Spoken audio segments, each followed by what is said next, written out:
చిలకడ దుంపలండి. వీటిని ఇలా ముక్కలు చేసుకోవాలండి. ఇప్పుడు ఒక గిన్నెలోకి బెల్లం వేసుకోవాలి. కరగడానికి కొంచెం నీళ్ళు పోసుకున్నాం. ఈ పాతకాలం వంట అండి. ముందు చెరుకుతో బెల్లం చేసేటప్పుడు పెనం నుంచి వేరు చేసేటప్పుడు ముందుగా చిలకడ దుంపలు వేసేవాళ్ళంట అండి. అంటే బెల్లం దించుకునే ముందు చేసుకునే వాళ్ళంట అండి. అది మా అమ్మ చెప్తే ఇప్పుడు చేయాలనిపించింది, చేస్తున్నానండి. మా అమ్మ కూడా చిన్నప్పుడు ఇలా చాలాసార్లు చేసిచ్చిందండి.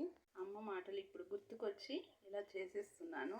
బెల్లం చేయడానికి పెద్ద పెనాలు కదండి, అందుకని గడ్డగానే వేసేవాళ్ళు. అంటే దుంపండి, దుంపగానే వేసేవారు. అయితే చిన్న ముక్కలు చేసుకున్నాం అండి. ఒక పొంగు వచ్చింది, ఇప్పుడు వేసేసుకున్నాం.